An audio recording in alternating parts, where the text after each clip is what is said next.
مهاجمة قوات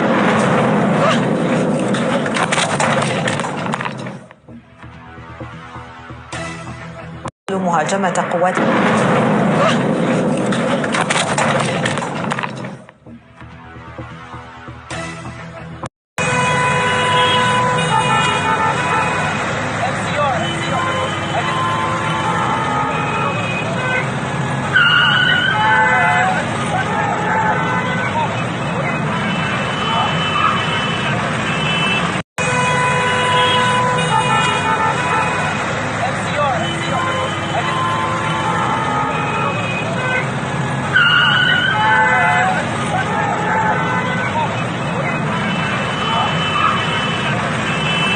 في محيط سويداء الليلة الماضية. قصف جديد مبنى هيئة الأركان خالص. قصف جديد يا شباب، قصف خطونا بسرعة بسرعة بسرعة بسرعة بسرعة بسرعة. إذا استهداف مبنى هيئة الأركان بشكل كامل. قصف ثاني في محيط سويداء الليلة الماضية. قصف جديد مبنى هيئة الأركان خالص. قصف جديد يا شباب، قصف خطونا بسرعة بسرعة بسرعة بسرعة بسرعة بسرعة. إذا استهداف مبنى هيئة الأركان بشكل كامل. قصف ثاني.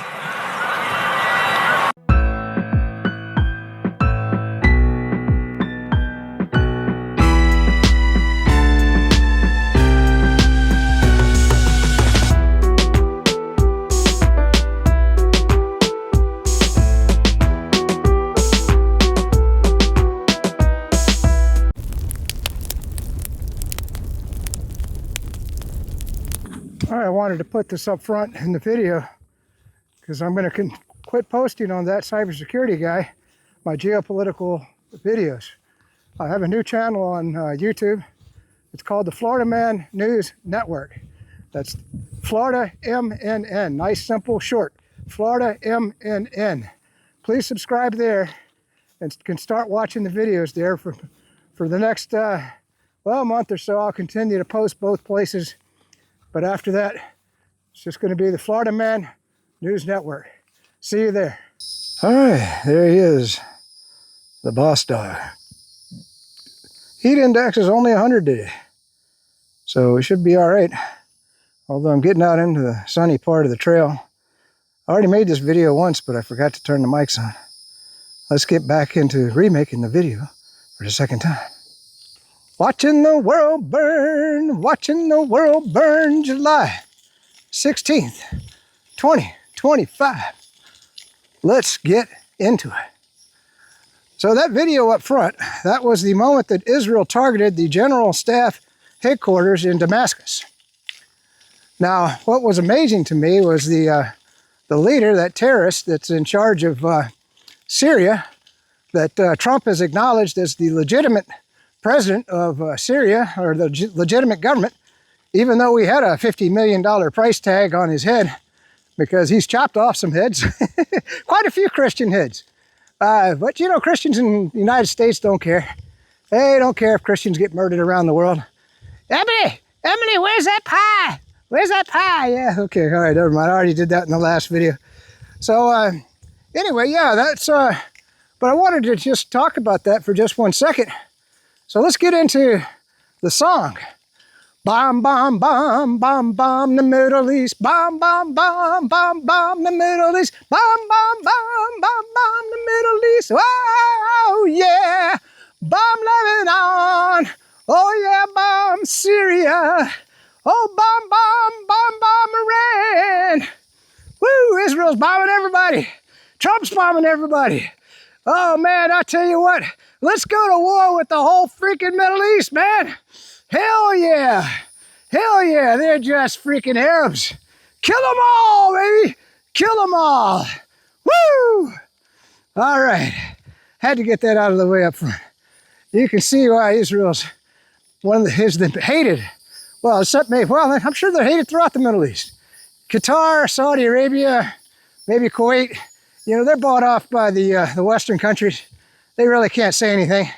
But anyway, who cares? Yeah, they're just Amalek, you know. Yeah, I can hear you, Bill. All right, okay. So anyway, boy, I find that annoying. It's like okay, do I really care if you're coming up on me? You know, I really don't care. Of course, as soon as I start talking, a breeze comes up, blows my notes off of the card. So let's continue with the video. Sorry, got off on a tangent. So the first post I wanted to get into, and this is going to be a boring video, but and this wasn't put up by Megatron Ron. I found this, the video was found on RT. But anyway, let's read about this. So 20 countries, including China, Spain, and Ireland, are meeting in Bogota this coming week to declare concrete measures against Israel's violations of international law and genocide in Gaza, reported by the Middle East Eye. Now, I just want to say, it don't matter. The United States doesn't care about international law. Israel doesn't care about international law, and the United States has veto power, so they can meet all they want. They can sit there and talk to their blue in the face. They can say, oh, we condemn Israel. The whole world can condemn Israel. Ain't shit going to be done about it. The Palestinians are still going to be exterminated.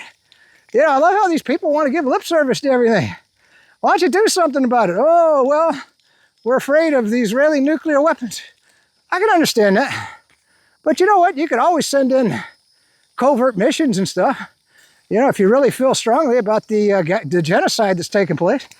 But anyway, let's just read about some of the nations that are there. The states to take part in the summit are Algeria, Bangladesh, Bolivia, Brazil, China, Chile, Colombia, Cuba, some country I can't pronounce, I've got it up in the text, Honduras, Indonesia, Ireland, Lebanon, Malaysia, Namibia, Nicaragua, Oman, Portugal, Spain, Qatar, another Senegal. Oh yeah, Senegal, I know that. South Africa, Turkey, South Vincent, Grenadines, Hungary, and Palestine. So you can see some of the world, they're giving it lip service anyway. They're meeting to condemn Israel, so you know they're violating international law. So there's about 5 minutes. You don't want to watch it, don't watch it. But it does give you a hint of what's taking place. Let's watch that video now. Well, let's discuss this with Crispin Piri, South African International Relations Minister spokesperson, joining us from the Colombian capital. Many thanks for joining us today. I really do appreciate your time. So the first day of the Hague Group Emergency Summit on Gaza has wrapped up in Bogota. What are your impressions of the meeting so far?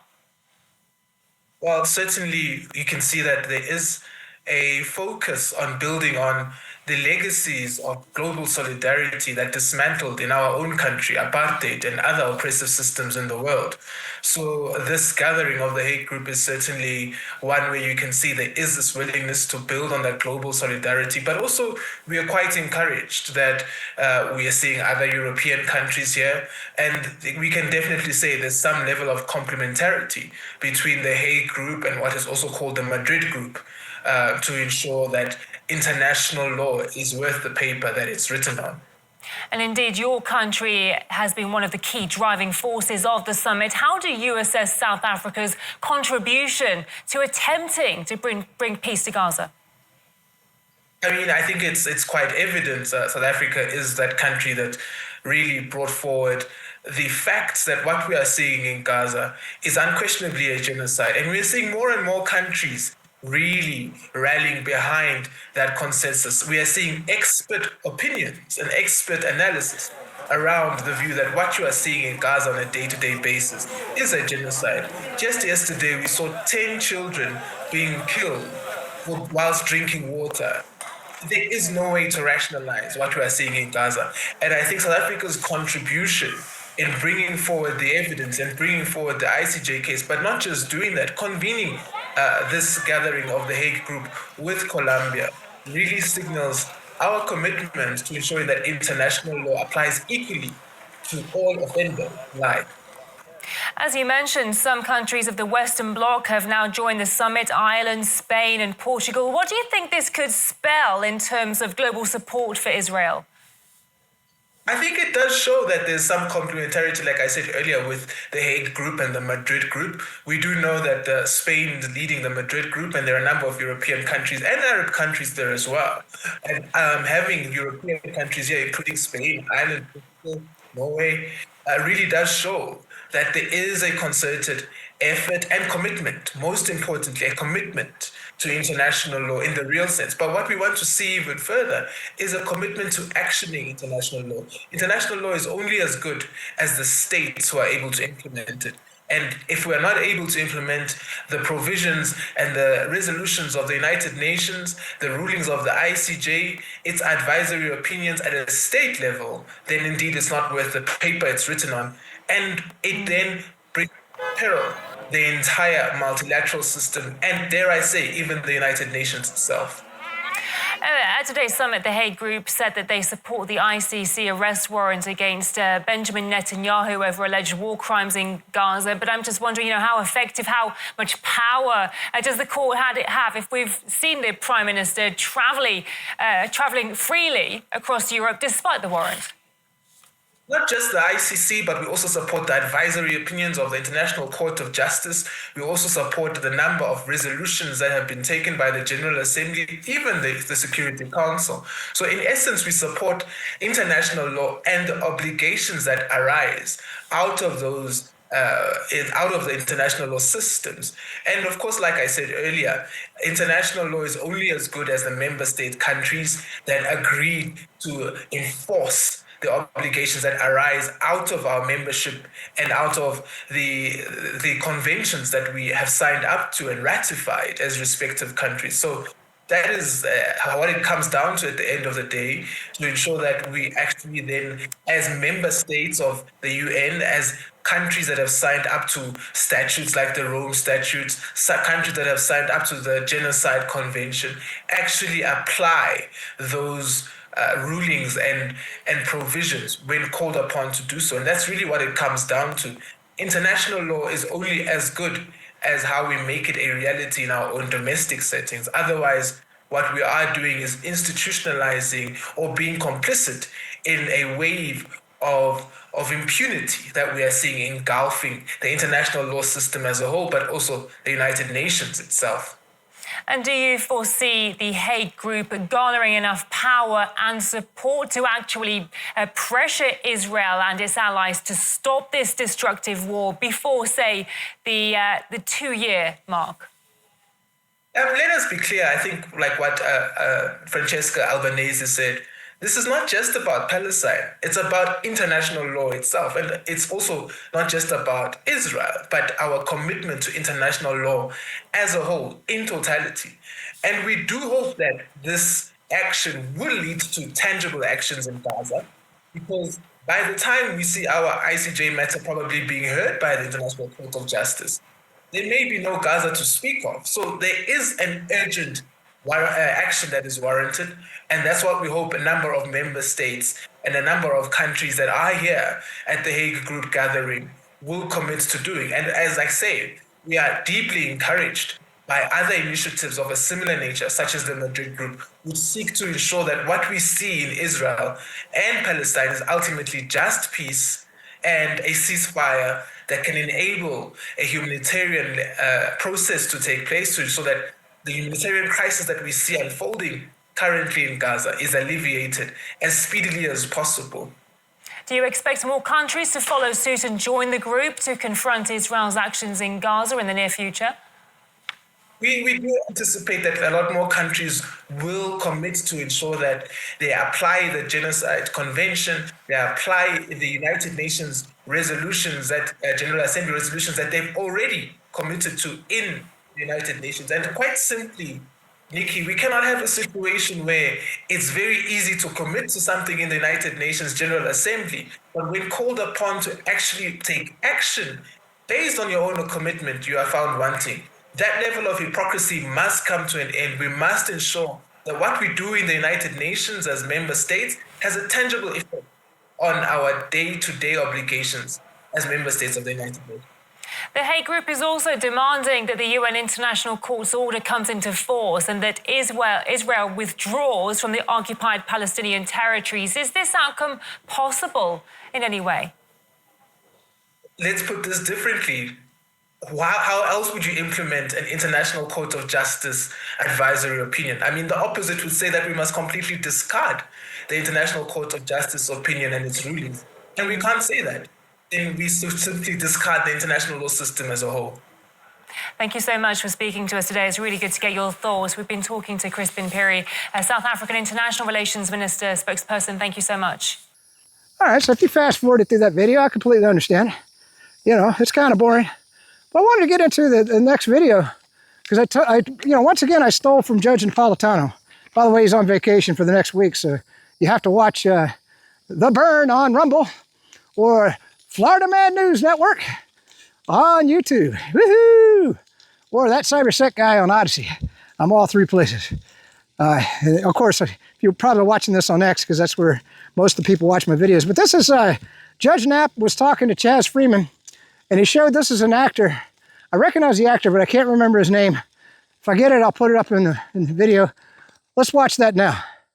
They scared the hell out of a lot of Israelis. There was a huge exodus, both to Sinai and via private aviation to Cyprus. I don't know whether the people are coming back or not.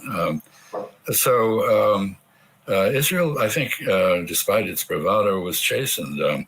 Iran, too, was chastened, I think, by the American attack on it. Not so much by the Israeli attack, which killed maybe 1,000 people. Certainly the opening move in that attack, which was drone-borne local use of drones to assassinate key figures in the government, apparently including an attempt on the Iranian president, Pezeshkian. Certainly that was reminiscent of the decapitation of Hezbollah and was a demonstration of the prowess of the Israeli intelligence services. But in the end, the Israelis claim they got about half of the Iranian missile launchers. People who study this carefully say that no, it was more like 5 or 10%. The Iranians themselves say that the missile forces that they have stored underground in various areas in the country were never even touched. They didn't have to draw on their reserves. So maybe a standoff is better than an active war. In that sense, there's more stability. I'm going to... Go ahead. Please continue. My apologies. I thought you had stopped. No, I was just going to say that the effect of the Israeli actions plus the genocide in Gaza plus the pogroms and the ethnic cleansing that's going on with the vengeance in the West Bank has been to convince countries in the region that they need to make common cause with Iran. And so we see a developing Saudi relationship with Iran, which would have been quite unthinkable before all of these Israeli actions brought home to people that it is Israel, not Iran, that is the great threat to stability in the region. Is Mr. Netanyahu chastened? He seems to continue to depend on war to stay in office and out of jail. I'm going to ask you in a minute if peace is possible in the Middle East while Benjamin Netanyahu is in office. But before I do, I want you to watch a clip. Just gets very emotional at the end of it, but it's quite profound, from the actor Mandy Patinkin that we ran yesterday and is very much in demand. And I think you'll agree with the essence of what he's saying. Cut number 1. And I ask Jews all over the world to consider what this man, Benjamin Netanyahu, and his right-wing government is doing to the Jewish people all over the world. They are endangering not only the state of Israel, which I care deeply about and want to exist, but they are endangering the Jewish population all over the world. He is the most dangerous thing, not just since October 7th. It has been a deeply troubled situation for the Jewish people to allow this to happen to children and civilians of all ages in Gaza for whatever reason is unconscionable and unthinkable. And I ask you Jews everywhere, all over the world, to spend some time alone and think, is this acceptable and sustainable?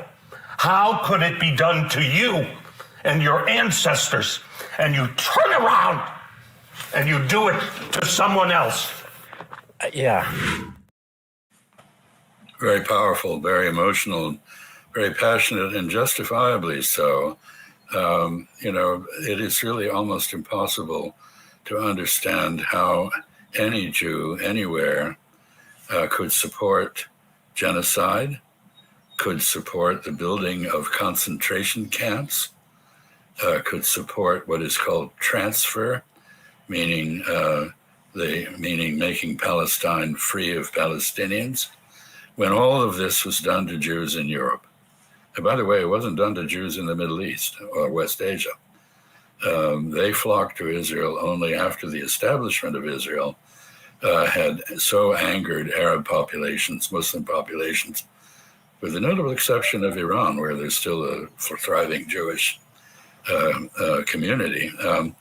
This has been a total disaster for the world's Jews, and I think Mr. Patinkin is absolutely correct to warn people that it has got to stop in the interest of Jews, well, of course, in the interest of humanity as well. Okay, so don't you think he made a good point? He cares deeply about Israel. And I did too, I really did, before the genocide. And, you know, right after Hamas attacked, I thought, man, you know, I was feeling real bad for Israel. I thought, man, you know, that was pretty serious. And of course, all the lies came out that, you know, the babies in ovens and the raping the women, all that stuff, you know. But you know, when you're hearing it on right-wing radio by Chuck and Bob, or Bob and Chuck, or Clay and Buck, that's it, Clay and Buck, and Sean Hannity and Mark Levin and Todd Stearns, and, you know, they're all reporting the same damn thing. Ben Shapiro, he's a freaking Iranian or Israel Mossad agent, I can tell you that. Anyway, and Levin's a Zionist. You know, you learn these things later on. But anyway, they're all reporting the same thing. You kind of believe it. Israel killed a hell of a lot more people than Hamas did that day with their, what's it called? The zero policy or something. I can't remember. I'll put it in the video. So that was Judge Knapp with Chaz Freeman. So let's, by the way, at the end of the video, if you want to hang around, it's another 5-minute video, but it talks about Israel just killed 10 more kids, and they also murdered another 50 Palestinians, dropped a bomb on them in a tent. So, and the video covers that among other crimes that they've committed in the last couple of days. So I'm going to put that at the end of the video. You can watch it or not. I just don't want to take up all the front of the video because I want to cover some other topics. So let's get into it. So this was, this was in response to somebody who was talking about, you know, Israel's violations of international law. And I said, well, look, you know, don't you mean the United States violations of international law? And let me give you an example, okay? If you're a parent and you give a gun to your child, okay, and your child goes out and blows away the president, you know, you're going to be held responsible, right? You know, I mean, well, maybe not the president. Let's just say the Secretary of State, you know, or boy, wouldn't it be great? Well, I shouldn't say great, but maybe somebody else, you know. Anyway, so, you know, but that's the same principle. We're giving all the weapons and the guns and everything and the ammo to Israel, and they're going out and genociding the Palestinians. Doesn't that make us a co-belligerent or responsible? Because, you know, Israel couldn't commit the genocide without our weapons, right? Your kid couldn't murder somebody if you hadn't given them the gun. I'm just saying, you know, these are things that I think about. Doesn't seem like anybody else does. I don't get it. I don't get it. Maybe leave a comment. So, hey, look at there. We got through the first half page of notes in the first video. Let's keep going. This was Data Republican. And I tell you what, I'm really enjoying her on X. If you're not following her, she's doing a great job. You know, can you imagine going from being a nobody like me to actually having the whole damn United States following everything that you do? So she's, you know, she's enjoying the limelight, but at the same time, it's got to be really scary to her. You know, she's blind, and so she's led a life of solitude and anonymity for the most part, kind of like me. Another preliminary finding is that everyone, I mean everyone, is dependent on U.S. taxpayer money. The New World Order collapses if we cut off funding to the UN, the State Department, to NED, etc. To which I responded, you mean the Western world? With BRICS, much of the world is moving on from the dollar. Now, if you didn't know, there was a number of nations, I want to say it was China, Russia, and I don't know the other ones. If I can get them, I'll put it in a text box in the video.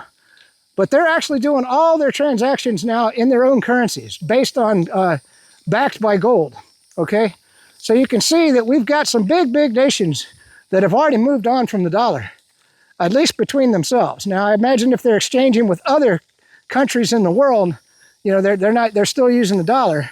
So, I mean, they're not 100% gone, but I mean, that's you know, the dollar's going down, baby. I mean, and Trump is expediting it along. I tell you what, let's keep putting sanctions on everybody.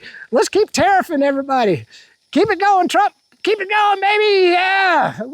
We'll get that dollar to zero pretty quick. All right. So we got the next video. This is Zlat71, and this was Rand Paul. And Rand Paul says it best. I'm going to read the whole thing to you before we watch the video. It says, helping Ukraine is like taking out a loan on to help a homeless person. There is also the risk of borrowing more deeply involved in the war between Russia and Ukraine. That's why I keep saying we need to focus on our internal problems and recognize that we don't have enough money. You talk about the moral aspect all you want, but the reality is this: in order to arm Ukraine, we have to borrow money from China. You can help them if you have a surplus. We don't have a surplus, but we would have to go to the bank to get a loan. And to me, it's like this, and I thought this was a great analogy by Rand Paul. Imagine you're walking down the street earning 35 or 20, he says 25. Let's up that. Let's say you're making 35,000. Whoo, that's a big salary right there. 35,000 a year. Barely paying your rent with no extra money, and you see a homeless person. You feel great sympathy and say, oh my God, I need to run to the nearest bank and borrow $1,000 to give this homeless person. Ah, the bugs are on me. No one thinks that way, but essentially, that's what we're doing right now.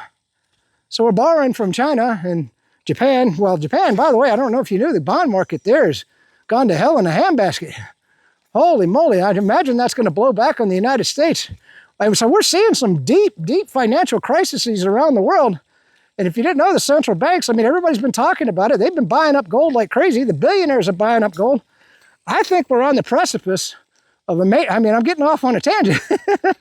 And by the way, gold, silver, you know, I'm a big silver buff. You know, it hit 39, then it dropped down to 38, then it went to between 37 and 38. Now it's back up over 38. So it's hit another, what do they call it in technical terms? It's hit like a threshold. It's not going to go below a certain amount, probably not below 37. So, you know, first it was 25, then it was 28, then it was 31. Then, you know, so you can see these thresholds keep going up, up, and up. Hey, and what happened to Fort Knox, man? Do we have any gold there or not? I don't know, man. Remember that we were going to audit that? Sorry, just since I was talking about gold. But let's watch that Rand Paul video now. There's danger of being involved more with the Russia and Ukraine war as well. And I think continuing to speak about directing our attention towards our domestic problems and knowing that we don't have enough money. You know, I tell people, look, yeah, sure, Russia was the aggressor. Russia invaded Ukraine. All of the moral arguments are for Ukraine.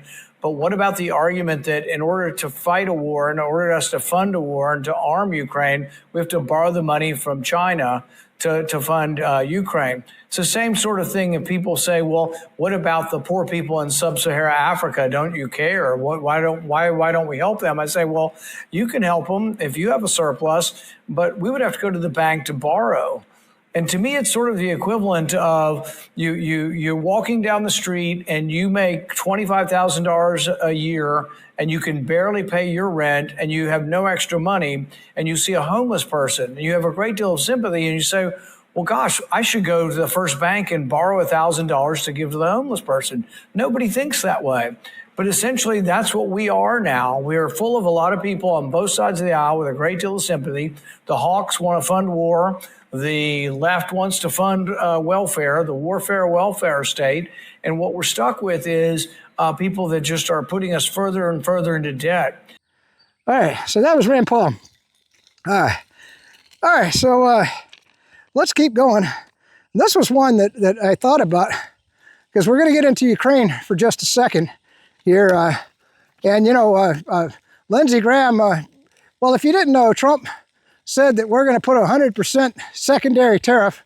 And I've already talked about what a secondary tariff is. It just basically means that we're going to tariff anybody buying Russian oil, and, you know, 100% for buying that oil. And I'm sure that's going to go over real well. Ain't nobody going to give a shit. But it's not going to. It wouldn't take place for 50 days, and I don't think that's going to happen. Of course, Trump is he's stepped up giving our strategic weapons piles to Ukraine, so he's got that going for him. So, which ain't going to do no damn good, because, you know, Ukraine just doesn't have the soldiers to use those weapons. You know, if you understand a Patriot battery, it takes a lot of people to operate that Patriot battery, and it takes years to train them. You think Ukraine, after all the Patriot batteries have been blown, and every time a Patriot battery goes up, remember that everybody that's staffing that Patriot battery gets killed. So it's not like you got an abundance of people in Ukraine that can operate the Patriots, you know. So imagine, I wonder how many Allied soldiers have been killed in Ukraine right now. But so my question was to somebody, I said, you know, I wonder if Lindsey Graham ever sets foot in South Carolina. I bet he hasn't been back to his home state. I bet he has a house in Washington, D.C., and maybe some you know, mansion someplace else, because he's corrupt as hell. You know, and I don't understand why the people of South Carolina keep voting for that son of a bitch. I mean, he's corrupt. He's a lunatic. He's a warmongering asshole. And yet the people of South Carolina keep voting for him. I mean, what does that say about the people of South Carolina? Oh my God, thank God I live in Florida. We've got some people here with some common sense. I don't know what they got in South Carolina. Maybe there's a lot of inbreeding going on in South Carolina. I mean, I'm making fun of them, but I mean, I'm telling you, I mean, anybody that keeps voting for Lindsey Graham, I mean, it's kind of like the people of California voting for Nancy Pelosi, right? I mean, tell you, just the ugliness alone will make you not want to vote for Nancy Pelosi. I mean, you know, the ugliness just wears off. I mean, you just look at it. I mean, good God, how many times have I said if she jumped out of a closet, you know, close to Halloween, it'd scare the bejeebies out of me. I'd be like, ah, oh my God, Nancy Pelosi. You know, oh, all right, sorry. Got off on a tangent. Whew. All right, so that's, hey, we got through the first page. What do you know? We only got half a page of notes to go. Oh, here we go. Trump may seize $5 billion in frozen Russian assets to transfer to Ukraine. Now, if you didn't know, there's $500 billion in Russian assets that the Europeans have been tapping into and supposedly giving it to Ukraine. You understand Ukraine's just a huge money laundering scheme that gets everybody rich, but the soldiers that are actually fighting on the front line. Why they keep fighting, I don't even know. I mean, they're not getting paid much, you know, because everybody above them is taking their cut, especially Zelensky. What has he got, like 5 mansions now? Maybe 10 luxury cars? You know, even the CIA had to lean on him and say, you know what, you're stealing too much, man. You got to calm down. The Zelensky government, you're stealing too much. But anyway, every time, get crazy. Every time, you know, you stealing that money, what is the signal you're sending to the rest of the world? You think that Indonesia or Malaysia or Vietnam or I'm just talking about some of the countries, hell, even South Korea or Japan or whatever, you think they want to put their money in a Western bank? Hell no. I mean, what the hell? Why would you put your money in a Western bank when all the Western nations can all vote and say, you know what, we don't like their politics, so we're going to steal their money. I mean, you know, so de-dollarization, baby. Let's keep pushing it along. I mean, come on. Let's say you're got, I'll give you the knowledge. Your friend Tom, he's next door. He said something, hey, got a funny story for you since I'm getting off on this tangent. So I had to get my license done today, and I'm at the well, what do we call it here? The tax assessor's office, tax collector's office. That's what they call it here. You know, it's the Secretary of State in some states, the Department of Motor Vehicles in some. Anyway, so I'm in there, you know, and she's going off, and because I could have sent in, I could have just mailed the form in, but you had to answer a bunch of questions and everything, and then go online and fill out a bunch of stuff. And I thought, you know what, I'll just go by there and do it. So the first thing she goes, well, you got to get an eye test. I said, well, they said I could mail it in. Why do I got to get an eye test? I said, not that it mattered. And she goes, well, you know, because you're here, you have to get an eye test. I said, well, that doesn't make any sense because you don't have to get one if you mail it in. She goes, I understand. So that was first thing. Then she's like, I got to ask you some questions. She went through a litany of questions. I mean, it was like, you know, everything but asking me if I'd raped a child, you know. I mean, the Epstein files, right? You know, you'd think that would be important to get a license, but no, she never asked me if I had raped a kid. But every other question you can imagine got answered, or a question, especially if you'd been a felon or not, you know. So anyway, that was, luckily I haven't been a felon. Anyway, so finally I looked at her. I said, you know what? Now I understand why black people can't get identification. And, oh my God, you should have seen her eyes went bug. Ooh, I thought, and she was literally wanting to throw me out the door. I mean, she's like, I can't service you, you know. And I was like, I said, well, wait a minute. I guess that was supposed to be a racist statement. But I was making a joke because, you know, the Democrats always go that black people can't get identification or don't have ID, I guess, you know, which is a racist thing in and of itself. To say that a black person's too stupid to be able to get an ID, I mean, you would think they would take, I would take umbrage to that, or offense, wouldn't you? If somebody told me I was too stupid to be able to get an ID, I mean, I'd be like, you know what? I take issue with that. Anyway, I just thought that was a funny story. I mean, but you had to be there. You had to see her. I mean, her reaction was just, it was like just shock. I mean, if you could have seen, I mean, her complexion just turned beet white. I mean, just because she was a white person. Anyway, it was funny as hell. All right, so sorry, got to get back to the video. All right, where was I? Oh, yeah. So as a result of that, I got this from Che Bowles. So China vows deeper support for Russia after Trump's threats. Xi Jinping said Russia and China were setting a model for a new type of international relations after meeting Russia's foreign minister in Beijing. And I got a picture of Putin and Xi with that cocktail. Isn't that great? Oh my God, I thought that was good. That's a cool picture. So we got the next video coming up. This was, and I just wanted to include this because, you know, if you watch Europe, they go on and on, you know, oh, Russia's going to invade Europe. We have to redo our military. We've got to spend billions of dollars. If you're a grandma that doesn't have heat, you got to make the sacrifice so that we can have weapons to defend ourselves against Russia. Russia don't want anything to fucking do with Europe, man. Are you kidding me? Would you want to conquer Europe? I wouldn't want to conquer Europe. I mean, Russia's got their own damn problems. I mean, Russia's a huge country, you know. I mean, so they're not going to do anything. Boy, I keep dropping the notes. They're not going to do anything. It's hard pushing this cart, the dog, and making the video all at the same time. Sorry. But, yeah. So anyway, this was Putin talking about the fact that, and I'm just going to read this to you. The more incredible the lie, the faster people believe it.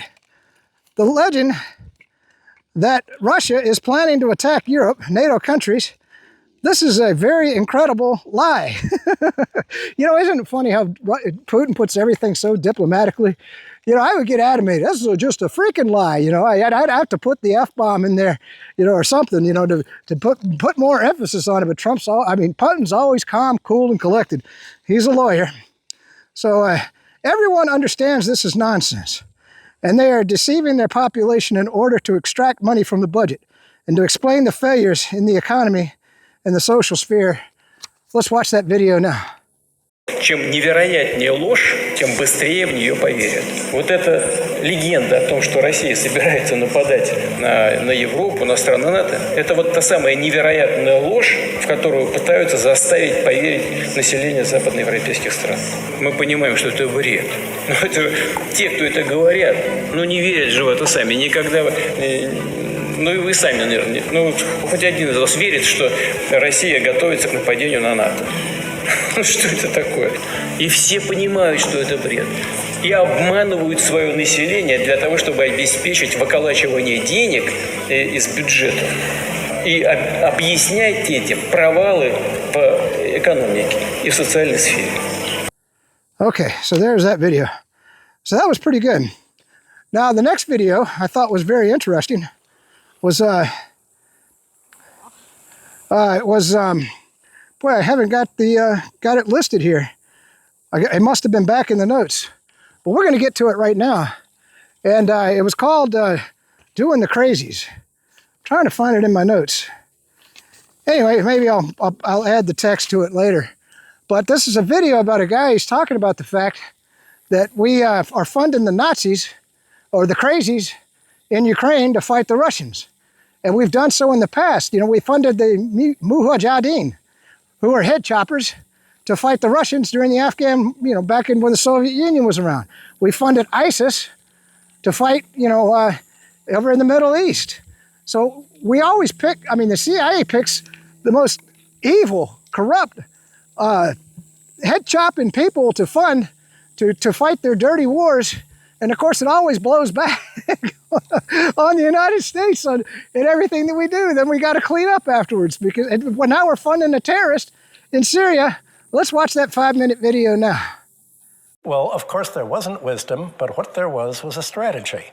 And the strategy in Ukraine is the identical strategy thought up by Mr. Brzezinski 25 years ago in Afghanistan. Brzezinski was the strategist for Jimmy Carter and convinced Jimmy Carter to say, look, the Russians are dominating Afghanistan with a civilian secular government. Let's create a new organization. Let's create Al-Qaeda. Let's back Osama bin Laden and give his supporters weapons to begin fighting the Russians. And we can pull a coup d'etat there. And the Russians will fight back, and then we'll say the Russians invaded. And it worked. Saudi Arabia made a deal with America that they would push the Wahhabi extremists, the Al-Qaeda, the most right-wing wing of the Islamic parties, and it worked. Essentially, Al-Qaeda is a contract army for the United States. Well, the same thing was happening in Russia. What Brzezinski wrote was that America's faced with a possibility of not being able to rule the world unilaterally. And that would be a disaster for democracy. That we can't let any country's economic ability to be self-sufficient means potential military power. And in order to prevent any country from threatening America militarily, you have to prevent it from developing economically. The American nightmare, Brzezinski wrote, was that Russia would get together with Germany and with Western Europe, creating Russian raw materials, German industry, and somehow, finally, Russia would become westernized.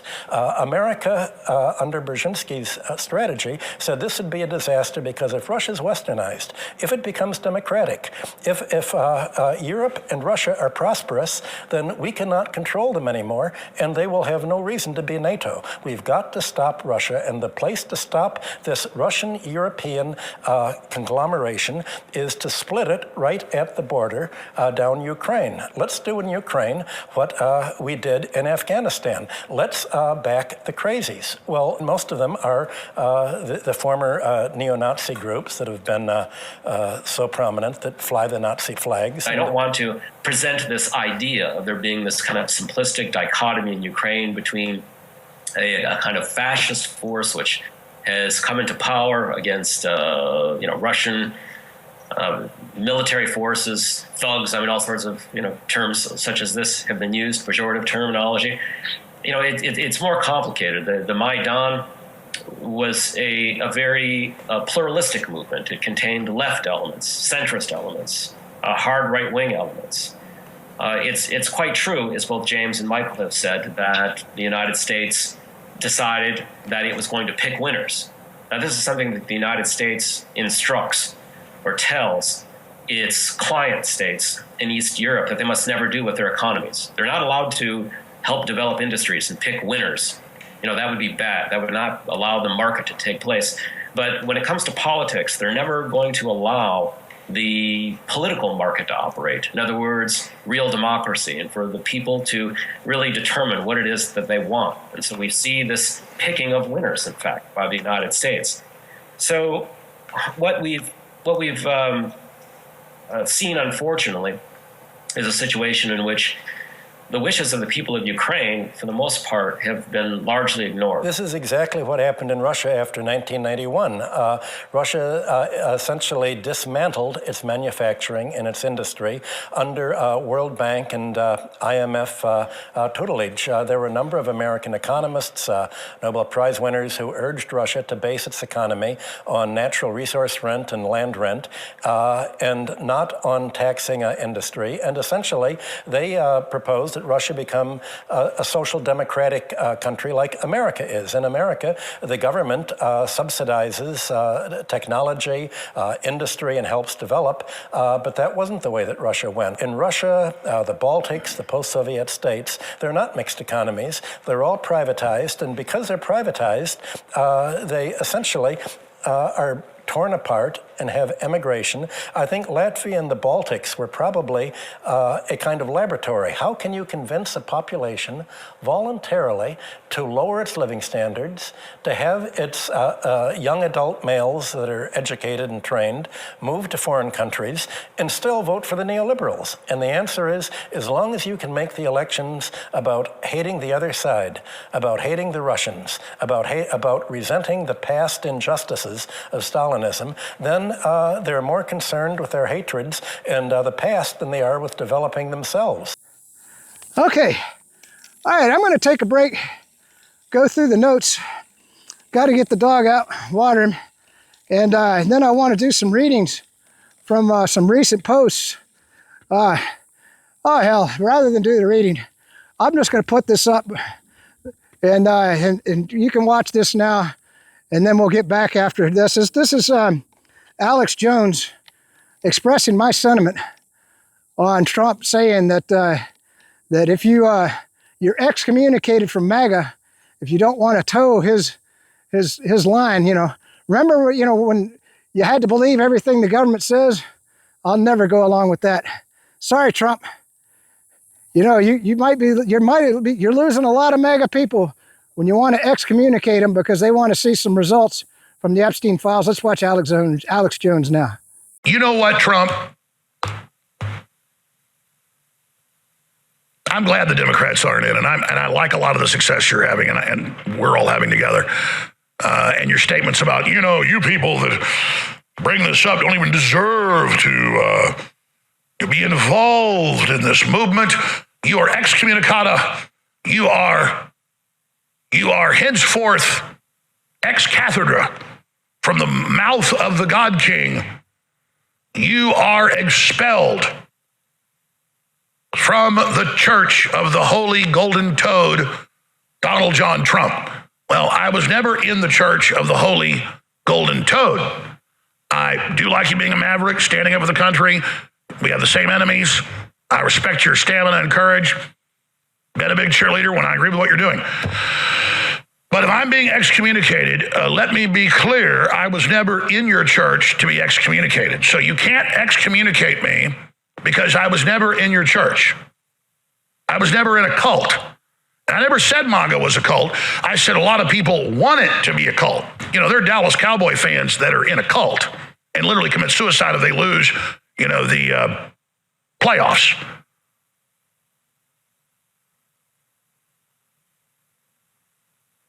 The Dallas Cowboys isn't a cult, but there are people that have made a cult out of it.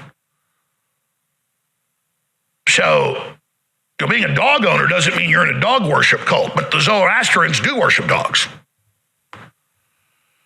So, you see what I mean? But now, Trump, if this continues down this line, if he starts saying, I'll excommunicate people, well,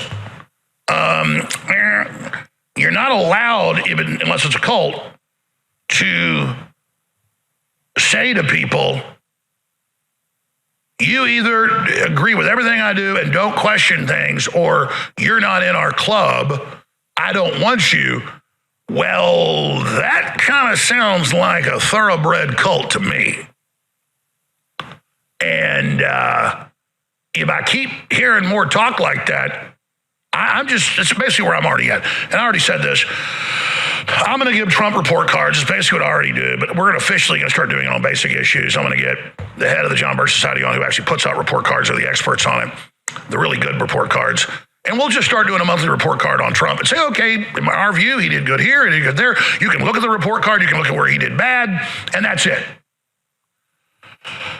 And so I'm not going to be emotionally invested in this because I've never been a joiner. I pride myself in that I'm the captain of my ship, and people support what I do or believe what, a lot of what I'm doing is right, then you support us. But when somebody starts saying, don't question things, or you can't be in our club, yeah, that's a cult. And I'm not a cult joiner. I never have been.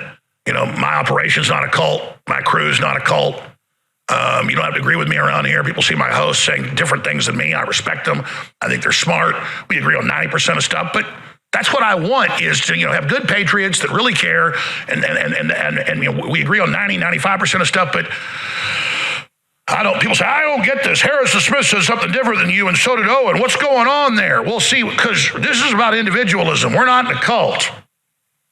And so I pride my relationship with God, my family, my country, and my ancestors being ridiculous badasses across the board. Just goes from incredible to insane. And I never get into all of it, but it's prestigious on both sides, just all the way back to freaking you name it. And I got the blood of the Vikings that conquered England 1,000 years ago. I got it all, folks. And I am not anybody's cult member. So let's just get that 100% straight. All right, I'm back. Funny story. I brought this huge bottle of water. And, I always make sure the dog's watered first and me second. So I kept taking sips, and I'd fill his bowl. He'd drink it all up. He's a little dog, man. You see him, he's a little dog. I'd fill his bowl again. He'd drink it all up. I'd fill his bowl again. He drank all the damn water, man. I'm gonna have to start bringing 2 huge bottles of water. All right, so let's watch a video. This is Jack Polsovic. And you know what? He expresses exactly what the Epstein files are all about. It's not about the list. It's about attacking the deep state. And it's about getting the victims that were, justice for the victims that were involved. I mean, he says it best. I'm not going to add to it. Let's just watch that video now. So, Jeffrey Epstein, the man who will never die. The man who will never die. See, a lot of people are asking, and I saw President Trump's Truth Social, his comments earlier today in the Oval Office regarding this. I also am told about an interview that he held with John Solomon, our colleague here at Real America's Voice, which will air later tonight in the 6 p.m. hour, where he talks about releasing any legitimate information that the government does have on Jeffrey Epstein. And specifically, he mentions that's for the prosecutor to do. So the question is, of course, does that mean that he supports the special prosecutor that many of us have been calling for on Epstein? But I want to get into a broader sense, okay? The Epstein list was never about Epstein, the person, the man who was, by the way, brought to justice by the original Trump administration. It was about everyone else involved who are perhaps still in positions of influence out in the world, in the world of business and tech in Silicon Valley. Who knows? That's why it matters. Epstein may be dead, but his clients and his network isn't. They could be all over. We're talking Hollywood, banks, media, perhaps even in positions of government or foreign government. We don't know. That's the point. So at the end of the day, it is about the victims, 100%, and getting justice for them. But on another level, it's about taking the fight to the deep state, a deep state that has been the thorn in the side of MAGA since day one. A deep state that's been going after President Trump since day one. And a deep state which absolutely knows more than they're letting on. And they simply do. We're going to have Mike Benz on soon to break this down even further, to talk more about, and we've done for years investigations on Epstein here, and we will continue to do so. This is Human Events Daily on Real America's Voice, where your voice is the one that matters. Send us an email, 1776@humanevents.com. Okay, now I'm going to have to check the time on the video. I'm going to tack on that, because that pretty, oh, no, it doesn't end the video. I wanted to read this by Viva Fry real quick, because this kind of summarizes the philosophy. If you didn't know, I put up 100 videos to get Trump elected. There's a lot of people who sacrificed a hell of a lot to get Trump elected. And for Trump to sit there and say he's just going to excommunicate you because you're questioning his fiefdom, he's the king, he's God of the United States, as Alex Jones put it. So let's read what Viva Fry had to say. People lost their friends in support of Donald Trump. People were excommunicated from family in their support for Donald Trump. People lost jobs in their support of Donald Trump. People went to jail in support of Donald Trump. Imagine how they must feel right now being told they continue talking about the Epstein story that Donald Trump himself brought up. Trump no longer wants their support. We are beyond the event horizon damage yet, but this needs to be fixed as soon as possible. My philosophy exactly. All right, if I got time, we're going to watch that video on Gaza. You can turn it off right here if you don't want to watch a story about 50 people killed and 10 kids.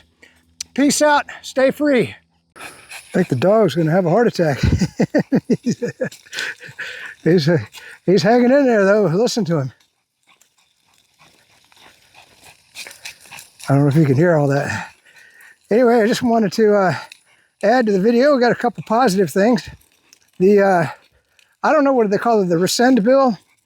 It passed, and so NPR, PBS, and I think it's USAID have been defunded by law. So that's great. Great news. And then, of course, in the Supreme Court, Amy Coney Barrett actually came through a decision. And so it's going to allow Trump to dismantle the Department of Education. So don't get me wrong. Trump's doing some good things, but the bad is outweighing the good at this point. He's got to stop supporting the genocide in Gaza. He's got to stop killing the 1.8 million Ukrainians. Understand they wouldn't be dying if we weren't giving them or funding the government, a corrupt government at that, a dictatorship. And then, of course, he's got to make amends to the MAGA movement. And you saw those videos. All right. One more thing to add. I completely forgot. I'll tell you what, if you're a Republican running into midterms, I tell you what, you better distance yourself from a Trump endorsement. I mean, just the fact that Trump is endorsing Lindsey Graham tells you all you need to know.